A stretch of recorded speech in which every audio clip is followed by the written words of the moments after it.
ആർക്കെങ്കിലും ഉണ്ടായിക്കണമെന്ന് അറിഞ്ഞൂടാ. മക്കളെ ഫീസ് കൊടുക്കാനില്ലായിട്ട് സ്കൂളിൽ നിന്ന് വക്കീൽ നോട്ടീസ് അയച്ചിട്ട് സ്കൂളിൽ നിന്ന് കുട്ടികളെ പുറത്താക്കിയുള്ള അവസ്ഥ നിങ്ങൾക്ക് ആർക്കെങ്കിലും ഉണ്ടായിക്കണമെന്ന് അറിഞ്ഞൂടാ. അങ്ങനത്തെ അവസ്ഥ പോലും ഉണ്ടായി. കാറിൽ സഞ്ചരിച്ചിരുന്ന ഒരാള് 2 വർഷമായിട്ട് കാറിൽ ഇറങ്ങാതെ സഞ്ചരിച്ചിരുന്ന ഒരാൾക്ക് നേരം വിട്ട് നോക്കുമ്പോൾ വീട്ടിൽ കാറ് കാണാനില്ല. അപ്പൊ അങ്ങനത്തെ അവസ്ഥകളൊക്കെ നേരിടേണ്ടി വന്നു. പക്ഷെ ഒന്നിനും നമ്മൾ തളർന്നില്ല. നമ്മളെ സംബന്ധിച്ചോളം പല സമയത്തും ജീവിതം അവസാനിപ്പിക്കുന്നതിനെ കുറിച്ചോട്ടൊക്കെ മനസ്സിനകത്ത് തോന്നുന്നുണ്ടെങ്കിലും എന്റെ ഉള്ളില് എനിക്ക് ചെറിയ 3 കുട്ടികളാണ്. അപ്പൊ വളരെ ചെറിയ 3 കുട്ടികളാണ്. അപ്പൊ ഈ കുട്ടികളുടെ മുഖത്ത് നോക്കുന്ന സമയത്ത് എനിക്ക് അങ്ങനെ ജീവിതം വിട്ടിട്ട് പോകാൻ തോന്നുന്നില്ല. കാരണം നമ്മൾ വിട്ടുപോയി കഴിഞ്ഞാൽ ബാധ്യത എന്ത് ചെയ്യുന്നുണ്ട്, ഇവിടെ നിൽക്കുന്നുണ്ട് അല്ലേ. അപ്പൊ ഞങ്ങളെ അറിയാം, സാധാരണഗതിയിൽ ഞങ്ങളുടെ മതപ്രകാരം മരണത്തിന് ഞങ്ങൾ മരിച്ചു കഴിഞ്ഞാല് പള്ളിയിൽ കൊണ്ടിട്ട് അവസാനം എന്ത് ചെയ്യും, മറവ് ചെയ്യുന്നതിന് മുമ്പ് ഒരു നിസ്കാരമുണ്ട്, മയ്യത്ത് നിസ്കാരം എന്ന് പറഞ്ഞ നിസ്കാരമുണ്ട്. അപ്പൊ ഇതിന് കൊണ്ടിട്ട് പള്ളിയിൽ കിടത്തും. അപ്പൊ പള്ളിയിൽ കിടത്തി കഴിഞ്ഞാല് ഈ നിസ്കരിക്കുന്നതിന് മുമ്പ് ഉസ്താദിന് അനൗൺസ്മെന്റ് നടത്തും. എന്താ അനൗൺസ്മെന്റ്?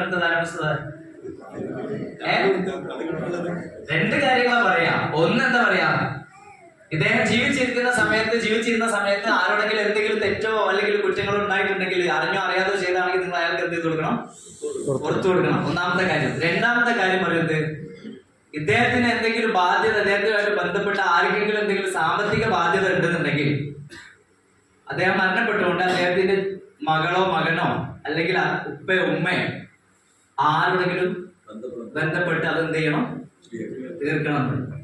ഞാനിങ്ങനെ ആലോചിച്ച് നോക്കി, ഇതേപോലെ എന്നെ എങ്ങാനും കൊണ്ടൊക്കെ എടുത്തിട്ട് ഈ അനൗൺസ്മെന്റ് വന്നാല് സംഭവിക്കാൻ പോകുന്ന വെച്ചാൽ മയ്യത്ത് നിസ്കരിക്കാൻ പിന്നെ ഒരാളുണ്ടാവില്ല. കാരണം ഈ 4 കൂടി ആര് ഏറ്റെടുക്കും? ഒരാള് പോലും ഏറ്റെടുക്കാനുണ്ടാവില്ല. അപ്പൊ എന്തെങ്കിലും ചെയ്യണം എന്ന് തോന്നി. പക്ഷെ ഈ ബിസിനസിന്റെ അവസാന ഘട്ടം നടക്കുന്ന സമയത്ത് നമുക്ക് ദൈവം എപ്പോഴും എന്തെങ്കിലും പ്രതിസന്ധികൾ തരുന്ന സമയത്ത് നമുക്ക് അതിന്റെ ഒപ്പം തന്നെ ഒരു അവസരം തരാറുണ്ട്. പക്ഷെ പലപ്പോഴും നമ്മൾ ഈ പ്രശ്നത്തിൽ നിൽക്കുന്ന സമയത്ത് എന്ത് കാണൂല, അവസരം നമ്മൾ കാണൂല.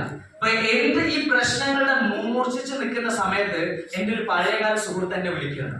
എന്റെ പഴയകാല സുഹൃത്ത് എന്നോട് വിളിച്ചിട്ട് പറയുന്നത്, റഫീഖ് ഡയറക്ട് സെല്ലിംഗ് ബിസിനസ് വീണ്ടും തുടങ്ങാൻ പോലെ നമുക്കൊരു കൈ നോക്കണം, ഈ ഇതിന്റെ കൂടെ വേണം. ഞാൻ പറഞ്ഞു ഞാനില്ല, കാരണം എന്റെ പഴയ അനുഭവം വെച്ചിട്ട് ഇനി മേലിൽ ഞാൻ ആ ബിസിനസ്സിനകത്തൊക്കെ ഇല്ലാന്ന് നിരവധി തവണ പറഞ്ഞു. അങ്ങനെ അദ്ദേഹം നിർബന്ധിച്ച് അദ്ദേഹത്തിന്റെ ശല്യം സഹിക്കാൻ പറ്റാതായപ്പോൾ ഞാൻ അദ്ദേഹത്തിന് വേണ്ടിയിട്ട് എന്ത് വെച്ച് കഴിഞ്ഞാല് അദ്ദേഹത്തിനൊന്ന്